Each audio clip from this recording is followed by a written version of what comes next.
Let's hope this music doesn't get me copyrighted. You know what I'm saying? Because I've been to the mountaintop.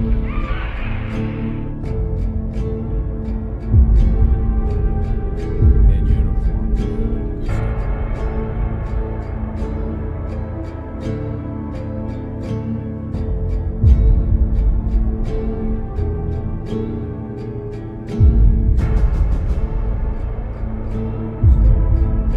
Very conservative.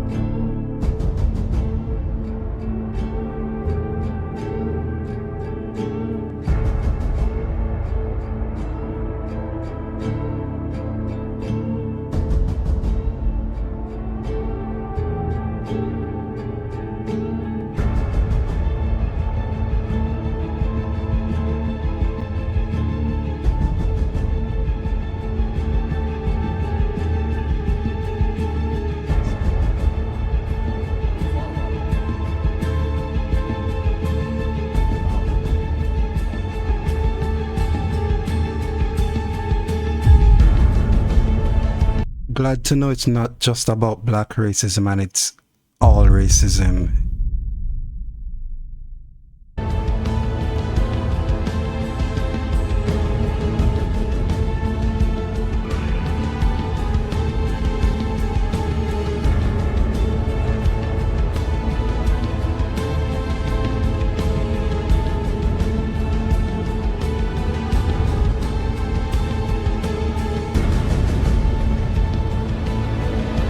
Looks like it might just be black and Jew racism.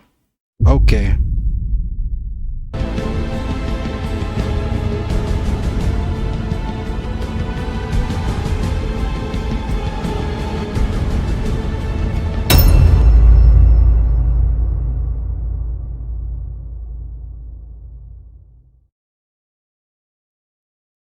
Racism isn't something you're born with, it's something you're taught.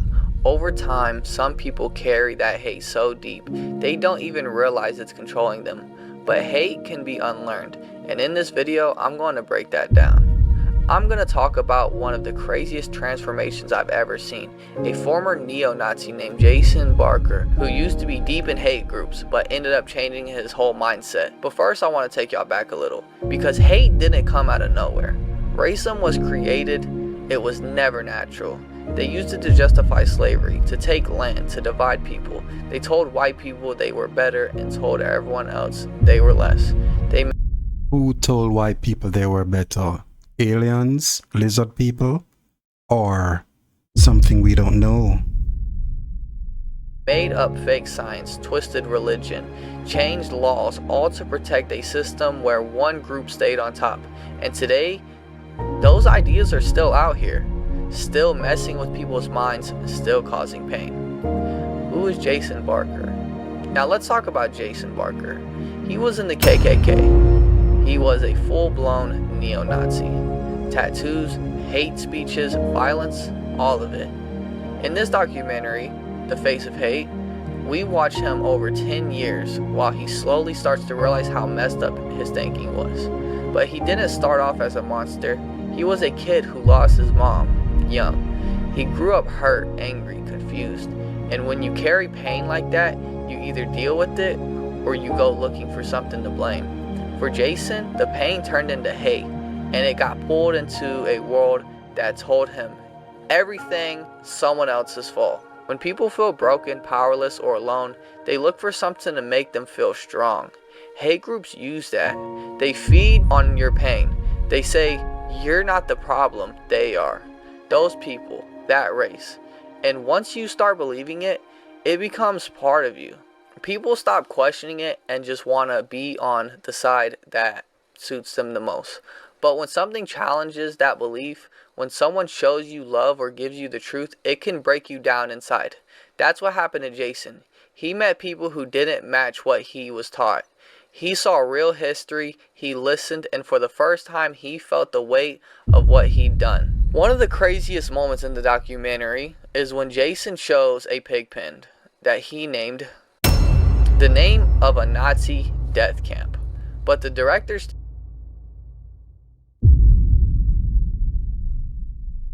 Stephen Hugh tells him that his own family died in the Holocaust, and he's not Jewish. He's a white Christian like Jason.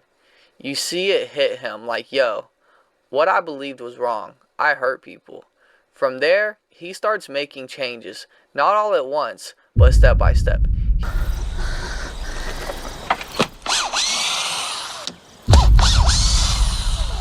He admits he was lost, that his pain made him dangerous, and eventually he starts trying to make it right. This is what I really want y'all to hear. People can change. It starts by dealing with your own pain, being real with.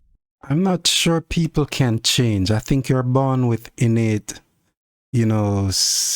issues, and what you can do is repress it as much as you can, because the amount of insane people I've seen in my lifetime, ain't no way they're getting any better. They can repress those feelings though. I mean, even I repress feelings, so yeah. Yourself, asking, why do I feel this way? Where did I learn this from? It takes unlearning lies, hearing other people's stories, seeing the human in someone you were told to hate. And it takes being brave, because walking away from hate isn't easy, especially when you've been in it for years. But Jason did it, and if he can, anybody can. Racism doesn't just hurt people, it makes. For this guy, I'm not sure he was innately racist then, because trust me, there are people who are just born to hate. I mean, sometimes I'd see someone and just hate them, not because of their race, just because.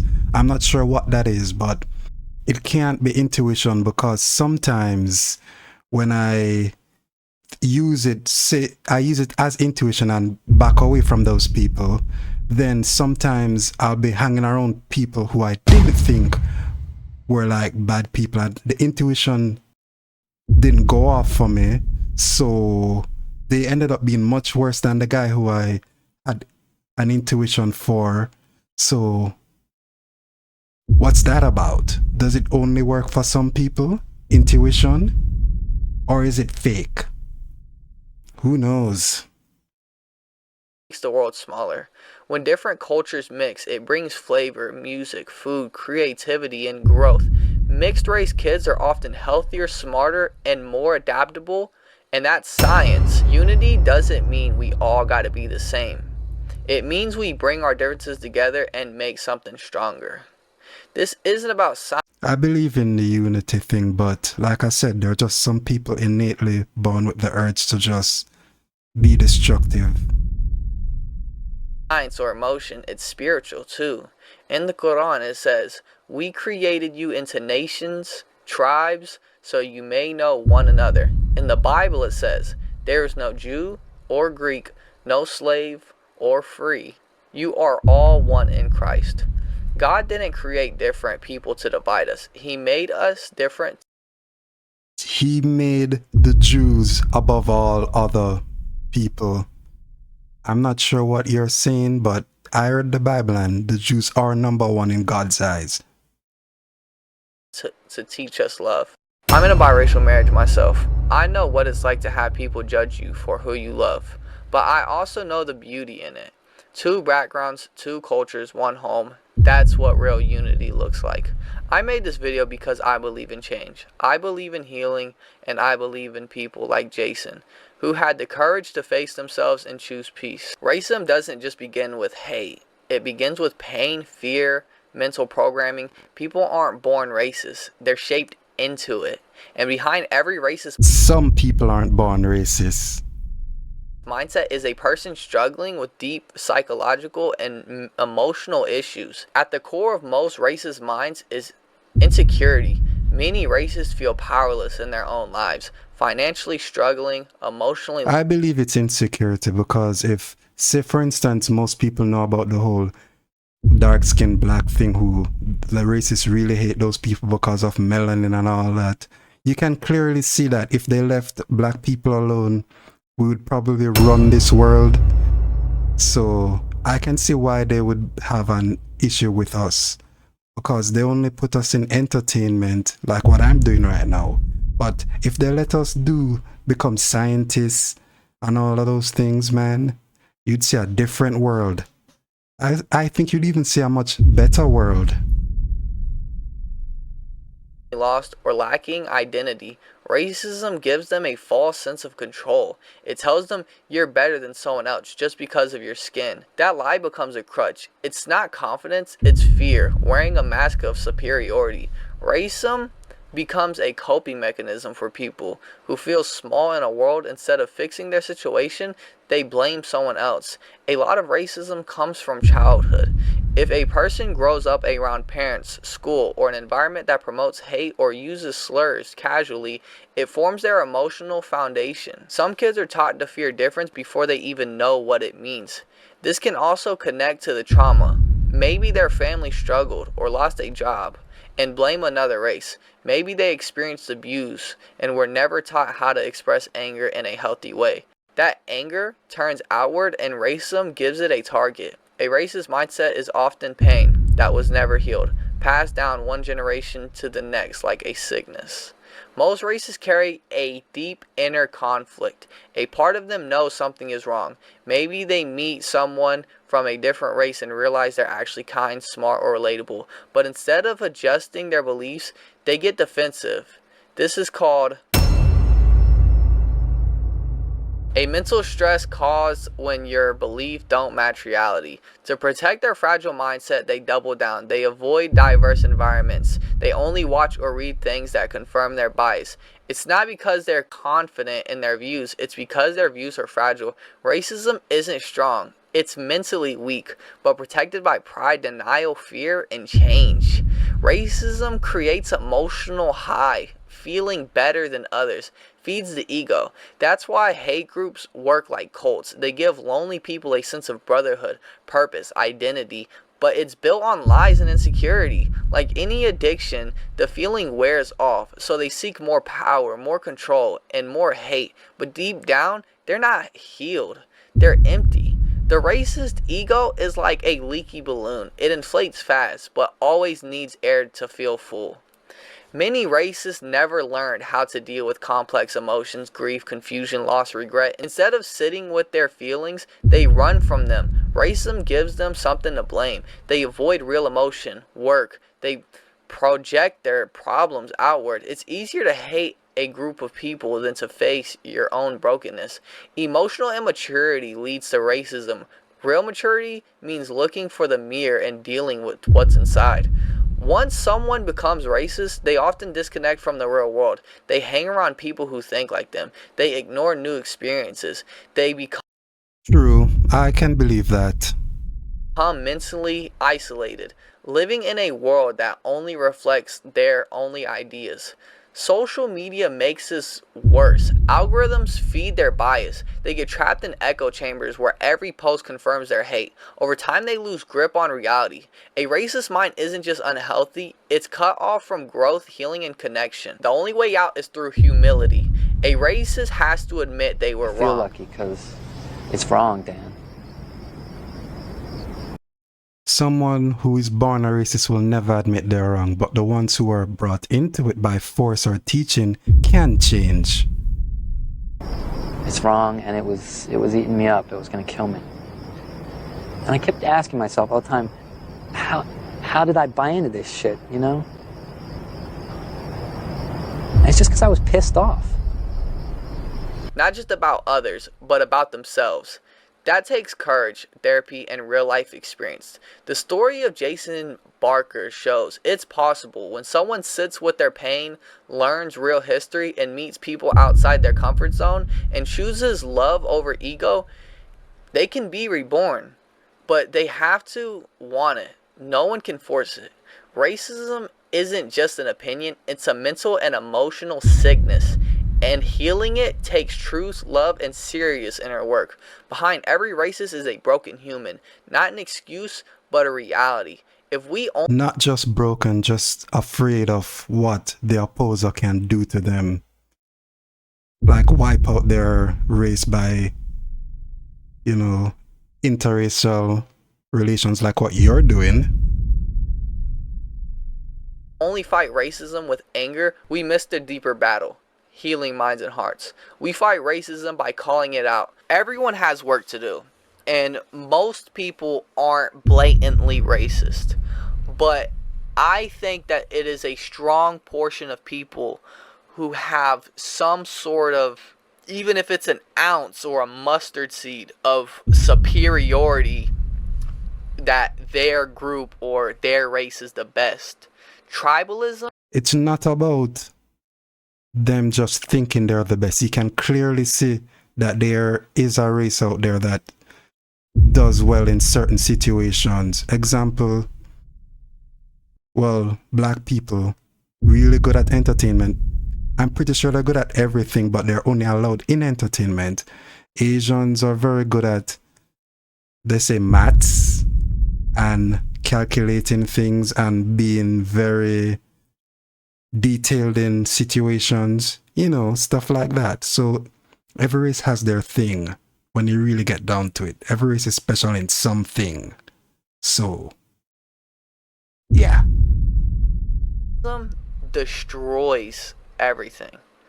And even people say I'm not racist, but in this, it doesn't matter what color you are. You shouldn't feel like your race is superior to anyone, regardless of what race you are. Because you can... Not about superior, it's about just look around and look at what people can achieve, what different races achieve, and then you can say, okay, they're good in that department. You can clearly see it's not just them saying it, they're actually doing what they say. So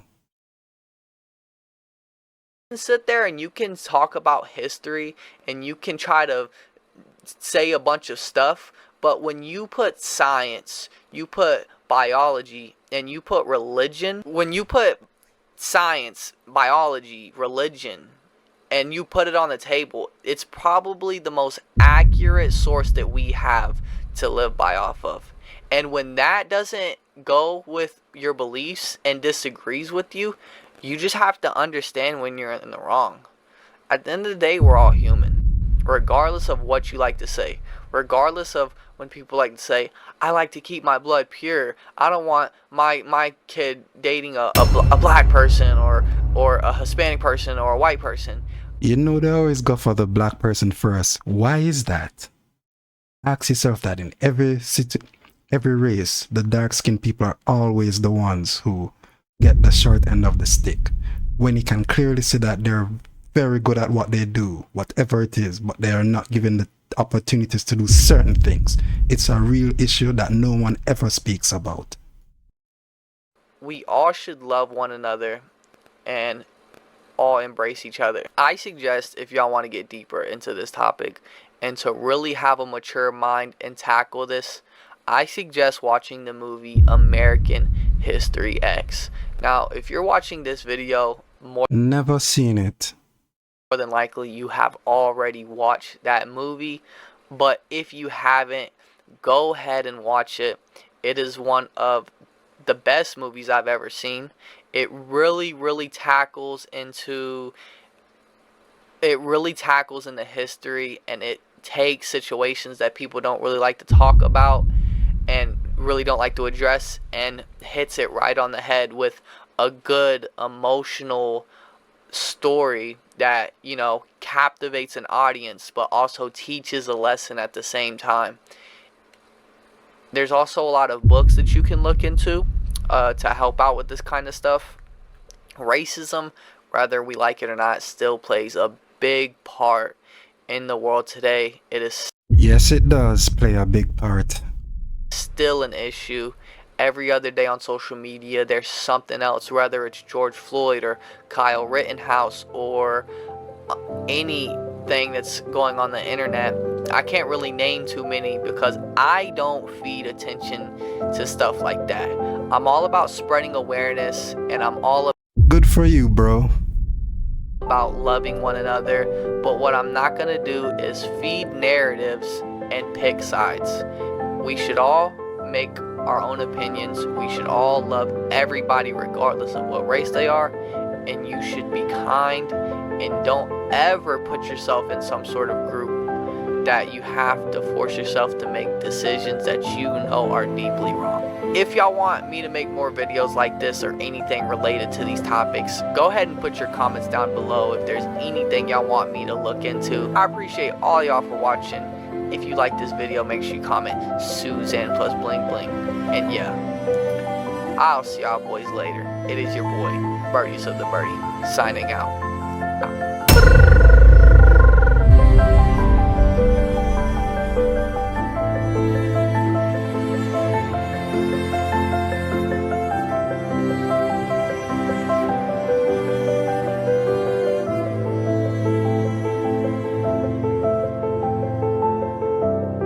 So he's really into the interracial thing. Okay, I don't care.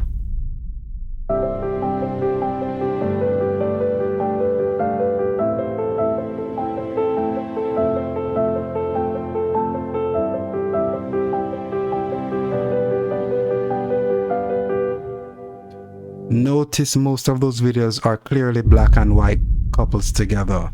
It's always about black versus white. It couldn't be Asians and white, or white and Mexican, or Mexican and Japanese. It's always black versus white. Oh boy.